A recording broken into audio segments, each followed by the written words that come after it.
Hello and welcome to Jump To It for Betting Expert and IrishRacing.com. Once again, Shane Anderson is away, but I'm in the saddle this week once again, and I'm joined by Ed Quigley and Stephen Haras to provide you some top tips for this weekend's racing, and also a few from the York Ebor Festival as well. Guys, it's a pleasure to have you on board as always. Stephen, just to kick you off really, I mean, you've had a great week in terms of your value picks and your daily naps as well.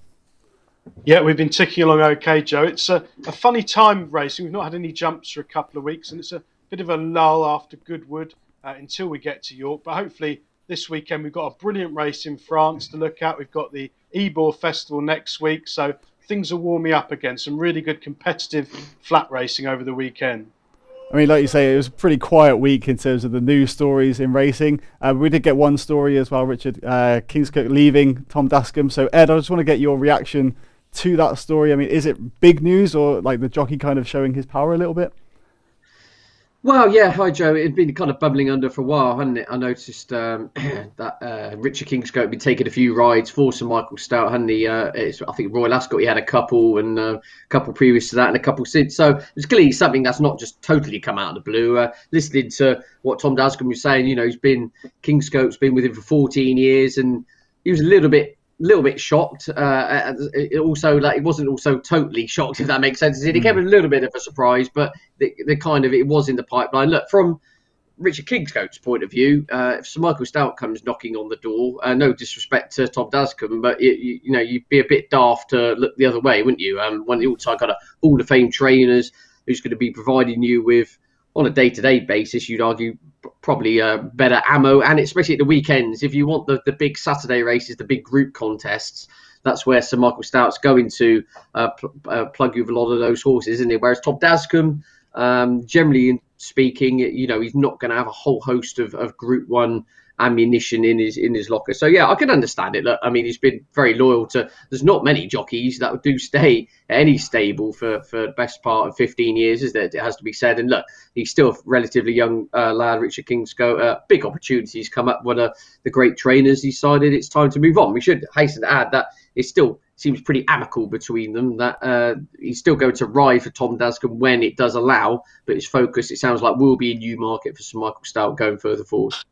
And Steve, if you, just from a punting point of view, I mean, maybe does this put you off some of the Dascombe horses moving forward? I know Ed said they weren't particularly live chances maybe anyway, but does this news kind of affect that?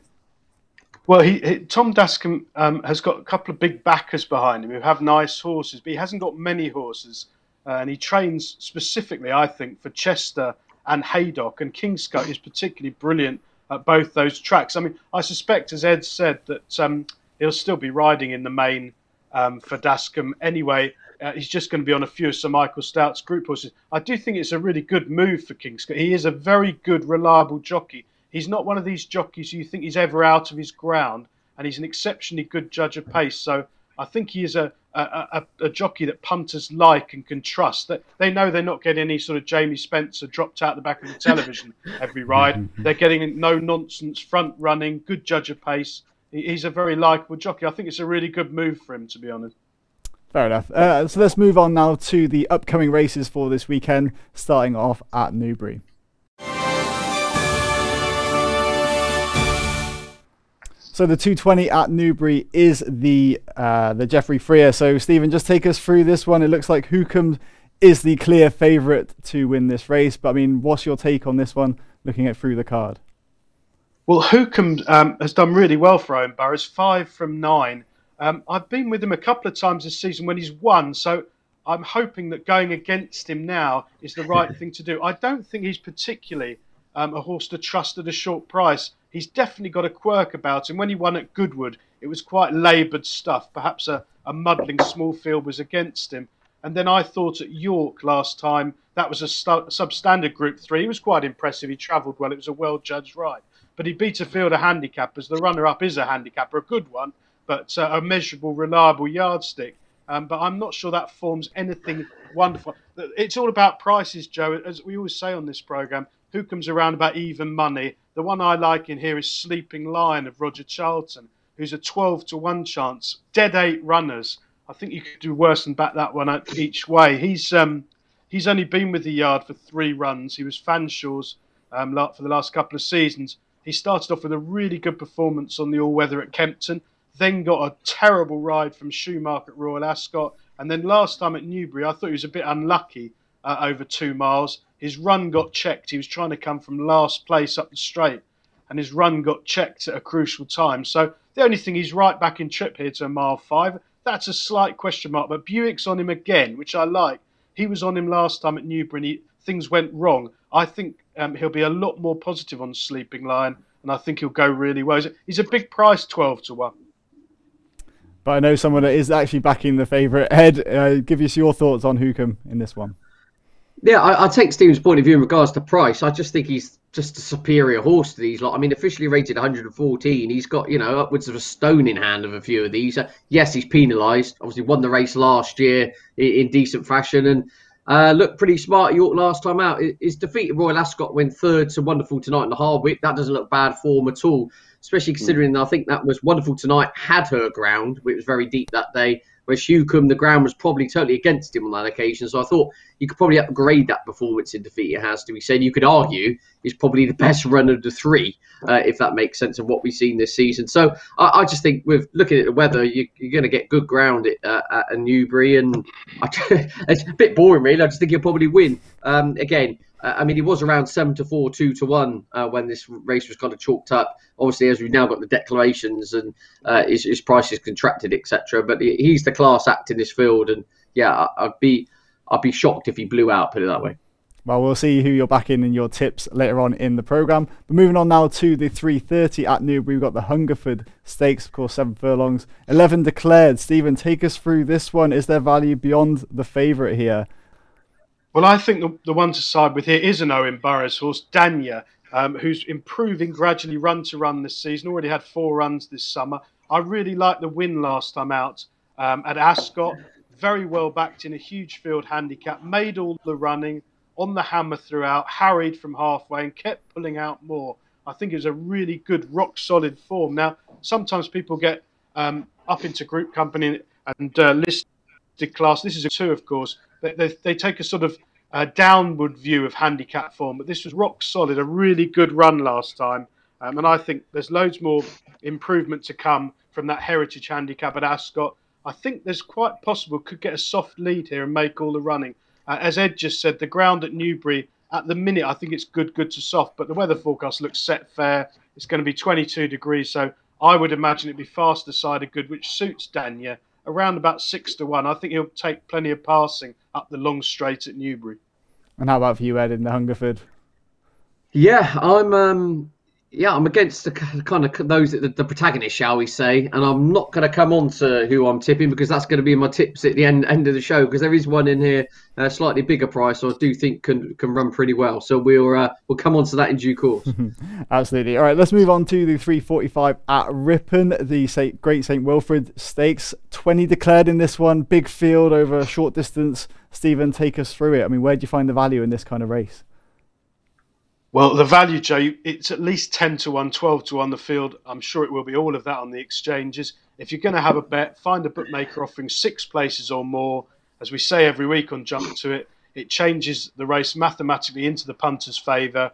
The one I like, and it would be a token selection, is Mr. Wagayu, who comes here. John Quinn flying along, so's Jason Hart, a jockey going places.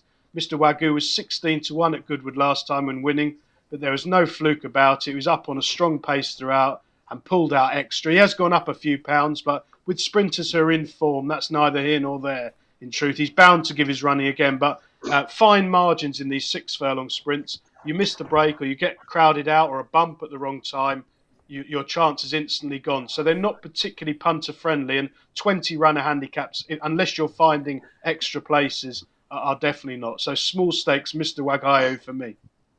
And Ed, how do you go about approaching these kind of races? Is it a similar kind of strategy to Stephen, I guess? I stay as far away from them as possible. That's my general kind of modus operandi, as to be said. Crikey. These sprint handicaps, I spent years looking at these. And as I say, you get people tying their head in knots over draw biases and where the fast strip of ground is and where the pace is. And it's only you think you've worked it all out once the race is over. In truth, again, it'd be a token suggestion, but Lampang previous course of distance winner for the combination of Tim Easterby, Sylvester de Souza. I've noticed struggled a little bit in some tough contests on very soft ground recently. Weather looks to be coming in this one's favour. I think 2 of the 3 career wins of Langpang have come on good to firm, and the other one was on pretty decent surface as well. So can forgive a couple of below par runs on a very soft surface. And I just thought that given that this horse has got the C&D win in the book, return to this venue could revitalise that individual. It was around the 12-1 mark. But a very tentative selection, shall we say, in a race that is a bit of a minefield.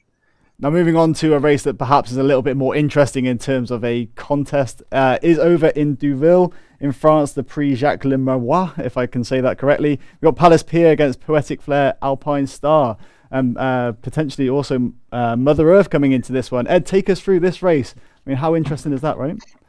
This is absolutely fantastic, isn't it? This is one of the clashes of the season so far. Make no bones about this. Yeah, we've got... Obviously, you've got the 3-year-old, the classic generation, haven't you, represented here with obviously Mother Earth and Poetic Flair. 1,000, 2,000 guineas winners and St James's Palace Stakes winner. They're locking horns, of course, with the old boy Palace Pier as well. So, and then Alpine Star in it for the mix. It's a fantastic race, isn't it? It really is. Obviously, Palace Pier, who won at Royal Ascot, didn't kind of blow the field away as perhaps everyone was kind of thinking. Since then's had a little setback, missed a couple of engagements, but will be coming here before it sounds like they've kind of shelved the 10 furlong idea they had for now, put it that way. And the QE2 will be the end of season aim, providing the ground's not a bog. But this really is a classy race. You can make a case for half the field in here, or at least 4 or 5 of them, given the 3-year-old allowance and fillies allowances, and there has to be a little bit of a question mark about Palace Pier at those odds, given that he's coming on the back of a tiny setback. But look, it's just a brilliant race. Not one I'm going to have a bet in, but it really is top class stuff. Yeah, and how about for you, Stephen? I mean, do you share that view? I mean, it's a must watch, right? Yeah, I mean, as you called it earlier, Joe, the pre-Jack Grealish, you tried to call it earlier on. But perhaps the less said about that, the better. No, it's a really good race. I mean, I think Palace Pier is a short enough price. Again, he's even money. I suspect he might be bigger on the day once the bookmakers get stuck in. If you look back, he was backed off the boards at Royal Ascot, and perhaps he idled in front, but the 2nd and 3rd have been beaten out of sight since. The race hasn't worked out especially well. Now, he only did enough to win. He's a top-class horse. He goes on all different types of ground, but I think he does want good, fast ground, ideally. John Gosden wouldn't be running him if he didn't think he was 100% right, but he did miss a race. He had a blood disorder. You're talking about a horse who's a very short price. His form from last time hasn't worked out. The second in Poetic Flair is a brilliant advert for Bolger. 6 runs since the middle of April, all in top group level company. I didn't think he lost any case in defeat at Goodwood last time. The ground was too soft, and I think he idled in front a bit and got picked off by Alcohol Free. So at the prices, even money and 7-2, I think you have to side with Poetic Flair. The only slight concern I've got is at some point this busy period must catch up. 6 runs in 4 months is a big ask at this level. Maybe it'll be 1 run too many, but still a brilliant racing prospect. Great stuff. I think that covers the weekend nicely. Obviously, next week we have the Ebor Festival as well. We're filming this on Thursday before the Ebor. But Ed, just talk us through, what makes the Ebor such a special event?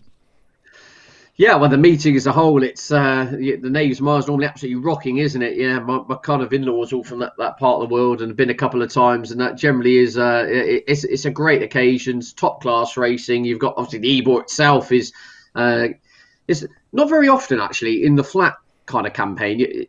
Basically, in the jumps national hunt season, you get a lot of trainers targeting. You hear them from months in advance targeting some of these big handicaps, saying, "Oh, look, if things go well, he can end up in the Paddy Power Gold Cup, or he can end up in Handicap X at the Cheltenham Festival." The Ebor is one of the few races on the flat where you actually hear trainers a couple of months in advance actually saying, "God, I think this could be an Ebor type. I think we're going to all roads lead a couple of runs, then the Ebor." So it's definitely a race where it's not often an afterthought. You've kind of got 5 or 6 plots, or at least horses that have been really laid out for this. It's incredibly competitive. It's one of the best handicaps of the season to watch. And then you splatter in the top class group race action with it as well. Yeah, it's definitely one of the best meetings of the flat season for me.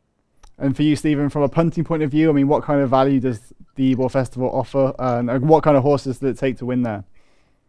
I think York is a horses for courses sort of track, Joe. You get real speed balls. It's very flat. The sprint course is rapid. Horses like Winter Power absolutely shine at York and don't do it anywhere else, it seems. So, yeah, it's a brilliant meeting. And this year, of course, we've got full crowds back. I mean, there'll be tens and tens of thousands of people at York every day. It's literally the North's Royal Ascot. Brilliant racing from start to finish. And as Ed said, the quality, unlike Goodwood, which is very diluted, York is actually fantastic racing from start to finish. The handicaps are really competitive, high level. Just to touch on the ground, obviously we're a week away. It's good to soft at the moment, but there's no way in the world, if the forecast is right, it's going to be good to soft. It'll be proper summer, fast ground, which is something we've not really had for the last 3 or 4 months, in truth. Great stuff. Well, the first big race we want to talk about is on Wednesday, the Great Voltigeur. So, Stephen, just take us through maybe some of the history of this race and kind of what it means and just the card in general for this year. Yeah, I mean, at the moment, I'm just looking now. It's a top Group 2 race. Aidan O'Brien's got half the stable entered, so it's difficult to talk about the definite runners. I would imagine Alain Kerr of William Haggis will probably be the market leader. 3 from 5 so far. An Ascot winner when landing a huge punt down to 13-8. And then last time at Longchamp, very soft ground, perhaps not ideal, but still ran really well to finish third. Only had 5 career starts. Haggis, absolutely flying, Joe, at the minute. We like a stat on this programme. William Haggis, in the last fortnight, he's had 14 winners from 34 runners, a 41% strike rate. Now, he's a Yorkshireman originally. He always targets this meeting. It's well worth keeping on side of all his horses, particularly at the moment. I mean, a 41% strike rate is as good as it gets. It's almost as close as your tipping record, isn't it, Stephen? Thank you, Joe. And Ed, what's your view on the Great Voltigeur at this point? Yeah, fascinating one. And interesting listening to William Haggis at the time of recording. I believe he said, he's kind of weighing up whether they go the Juddmonte with Alain Kerr or the Great Voltigeur. And obviously, if he comes out of the Great Voltigeur, I think he's around the 5-2 favourite for that at the moment. So the market will take a totally different shake-up if they happen to kind of roll the dice in the tougher contest, if you like. So, yeah, interesting, fascinating race. So often a springboard onto like the kind of staying trips, isn't it? If you St. Leger generally is what you think with this. And I thought Wordsworth's a horse who's been a bit frustrating in there, but is bred to stay and is probably one that's going to pop up at some point. Just very quickly, actually, whilst we're on an Aidan O'Brien trained horse, I'm sure, as I said, someone can tune in with or write into us with a stat, because we've been talking about stats. I think Aidan O'Brien's only had 1 winner in his last 36 runners. I can't remember the last time that happened. He's basically drawn a blank over the last fortnight. Something gone strangely amiss with the Ballydoyle bandwagon at the moment. So that's just something to bear in mind, perhaps. So keep an eye on the Ballydoyle string over the next week. If a few of these keep dropping out the back of the television, then there may be a few to take on at pretty short prices, which is a bit alarming when we do come on to the Juddmonte International. And obviously, you've got St. Mark's Basilica trading around 4 to 6. So just something as on a wider point to keep on keeping your notes. Of course, yeah, a little touch on that, the stat side of things on irishracing.com. You will see the trainer form. And you can see that basically in the top right-hand side of the race card. But yeah, let's move on to the big one on Wednesday. The Juddmonte, of course, has been won by the likes of Frankel in the past. Stephen, talk us through the prestige of this race and how you see it going this year.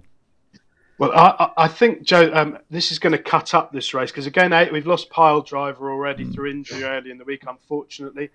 He doesn't run. Looking at the market, all the firms went up odds against St. Mark's Basilica. Now, I know anti-post markets are by and large pretty mythical these days, to be absolutely honest. The amount of money it takes is virtually nothing. But the marked accounts, the ones who can't get on, were trying to back the favourite, St. Mark's Basilica. As Ed said, he's now about 11-8 on, 6-4 on chance, having been odds against early in the week. That would suggest that all Aidan's runners, and there's numerous of them entered up, they're not going to go to the race. Ones like Love, for instance, as Big Drifter, Palace Pier, obviously running elsewhere. Mishrif, well, he looks like he might be the danger. I still have my doubts about Mishrif. I'm not sure he's the same horse. He did run a lot better when runner-up last time in a race that did develop slightly tactically, a slow-run race that suited him. I'm still not sure Mishrif is the horse he quite was until he went abroad and had that hard race in the big valuable prize that he won. So I suspect St. Mark's Basilica, who's been a revelation this season, both in France The only one thing, there's two things against St Mark's Basilica, and Ed's mentioned one of them. Aidan O'Brien is completely dead at the minute. 1 from 30. That is an alarming stat. This isn't someone having 33-1 runners in handicaps having a sighter. These are short-priced horses in maidens in Ireland who are not winning for whatever reason. So that's one negative with St Mark's Basilica. The other thing is all of his form is on soft ground. He's run once on good ground and he finished third. Every other run in his whole 8-race career is on yielding or properly soft ground, and he really does revel in it. So, fast ground at York. And York, it can get quick up that straight there. So he's going to have to do something he hasn't done before. Again, if he's 5-4 on, 11-8 on, perhaps the value will lie elsewhere. It might be a race, looking at it, that one wants to be a bookmaker in. Yeah, but how about for you, Ed? Do you see value aside from the favourite here? Well, I've got a bit of a head scratcher in terms of who's actually going to turn up, and I don't like the two at the top of the market. So I really like St Mark's Basilica as a horse. Put it this way, I think something like the Champion Stakes on soft to heavy in October be really his bag.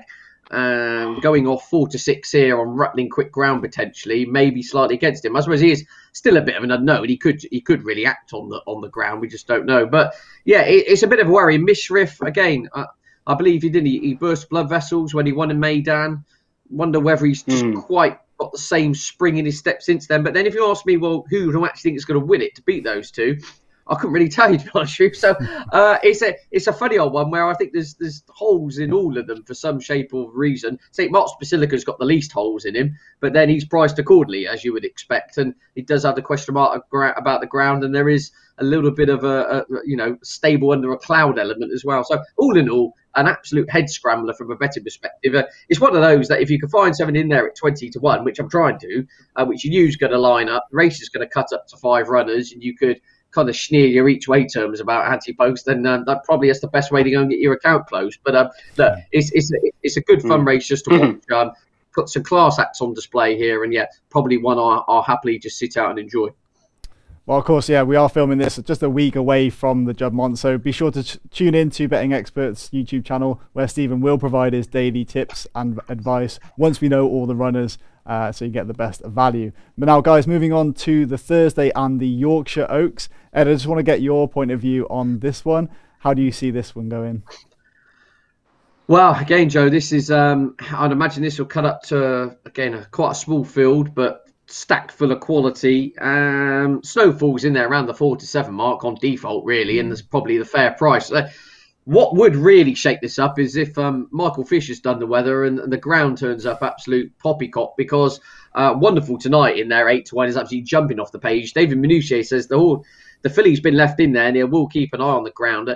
But she does need soft ground, and as Stephen touched upon earlier, that looking at the weather, it's going to be on the far side of good. So I struggle to see her lining up. Tonauer, I don't know if she's going to run. Love, again, I don't know who's going to line up. This is the problem. It's there seems to be a lot of cagey trainer comments, a lot of people saying and ahhing about grounds, and you've got multiple entries. So it's, as I said, they're all going to kind of divide and go either way. I think you're going to end up, in regards to the Juddmonte and the Yorkshire Oaks, you're going to end up 4 or 5 runner contests, which will be pretty good on the face of it. But this one looks to have the least strength in depth, and I expect Snowfall will line up here, probably go off round 2s on, and again, looks the most likely winner. I know Shane, lying on his beach in Greece, will be saying, oh, God, she's overrated. She's been beating up handicappers and all this kind of jazz. You could argue that, but at the same time, she has been winning classics and Group 1s by half the track each time, and at some point she will get properly tested. It may not be she's properly tested until the Arc de Triomphe, which in truth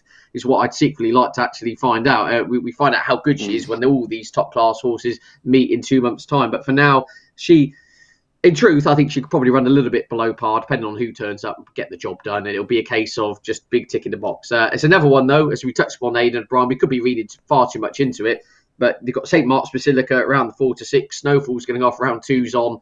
And saying the stable are scratching around a little bit for winners. But definitely one to keep an eye on in terms of the stable form. And Snowfall, she's the class act and should win. And for you, Stephen, how do you see the Oaks shaping up? I mean, what kind of lineup would you want to see in that kind of race? Yeah, I pretty much agree 100% with Ed there. I mean, she's won 3 races, one of them at York, gifted a soft lead, so the track's no bother. After that, she's just thrived on her racing. She's won all 3 races this summer by 28 and a bit lengths in total. She looks a class apart of her whole generation. Wonderful Tonight will not run if the weather forecast's right. Menuisier, absolute genius with placing his horses. We love him on this show. He's done us many favours over the last 6 months or so. And I really want Wonderful Tonight to go straight to the Arc, to be honest with you. Pray it rains. I think she's the one to side with at 14-1. I hope he doesn't run her. I don't think he will either. And again, it's a race where Aidan's got everything entered up, love, etc., etc., etc., but only Snowfall will run. The bookmakers went up 5-4 when betting opened. She's now 4-7. That looks about the right price. She's the sort of one could go straight through, because this could end up being 4 or 5 runners. She might end up 3 or 4-1 on. I wouldn't be at all surprised, and make all the running. Well, like I say before, I mean, we will have more up-to-date videos coming your way on Betting Expert's YouTube channel. But for now, guys, I want to get into our top tips for the weekend, starting off with a quick recap of how we did last week.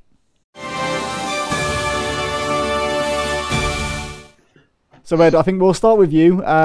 Little bit disappointing result there. Go Bears Go, of course, didn't win. And yes, talk us through your tips there and how you think you're going to change your tactics for this week.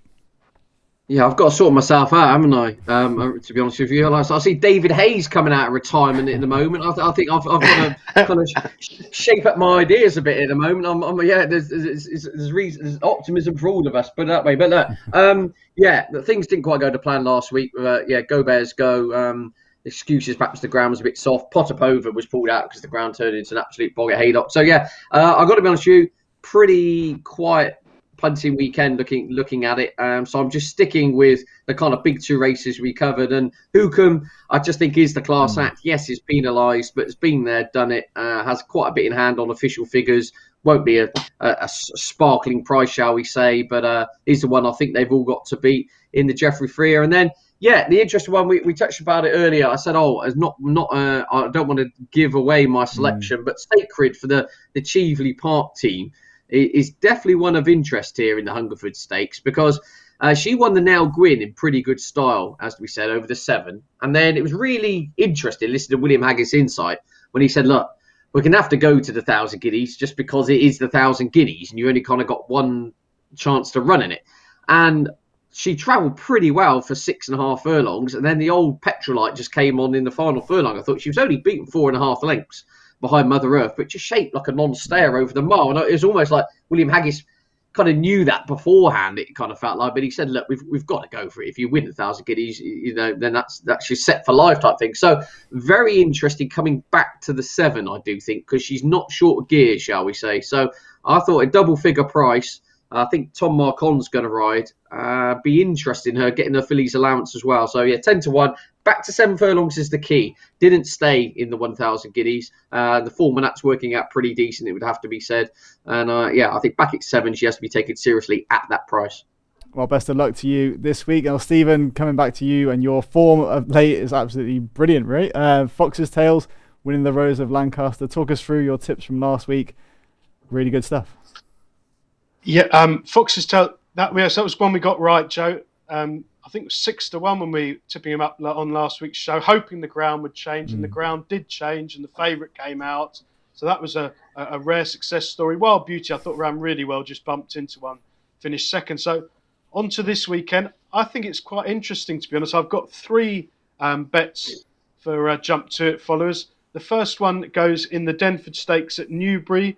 I think it's the 145, isn't it? Bayside Boy of Roger Varian. Now this one, course and distance winner on debut, despite being 70% fit apparently, in need of the run, very green, and flew home to roll over Find, who was sent off 1-3. Now this one hasn't achieved the same in terms of formal ratings as market rival Masicala of Andrew Balding, who was 2nd in a Group 2 at Newmarket. But I think Masicala was very flattered there. The front 4 finished in a heap.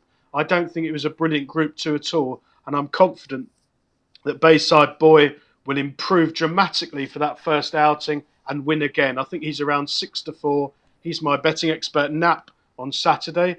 At Newmarket, the second one is in the 2 o'clock at Newmarket. A handicapper here. I thought Ed might have tipped this one up, Joe, to be honest. This is This is one of his jumps ones, Pam Sly. Yeah. I leaned over. A very, very useful bumper horse with a smart turn of foot. Not quite clicked on the flat yet, but handicaps now. Shane Kelly booked, who's a very good hold-up, patient, travelly, producing them to quick and clear late. I think Eileen Dover's on a fair mark and is a very fair price in a fairly competitive race. And back to Newbury, we've already touched on this race, the 220. I think Sleeping Lion at double figures is fantastic value against Hookham. So Ed and I, a rare disagreement here. I think it's the dead 8 runners. I might actually play each way Sleeping Lion, but we go win only for the programme. But I think Sleeping Lion is guaranteed to give his running. He'll like the drying ground. I'm just hoping Buick will be a lot more positive than he was over 2 miles last time out. And I think Sleeping Lion will go really well. Fantastic. Great stuff, guys. Well, thanks a lot for your tips. Best of luck once again. We'll be speaking to you very soon. Shane will be back in the saddle for you next week. But for now, Steve and Ed, thanks a lot.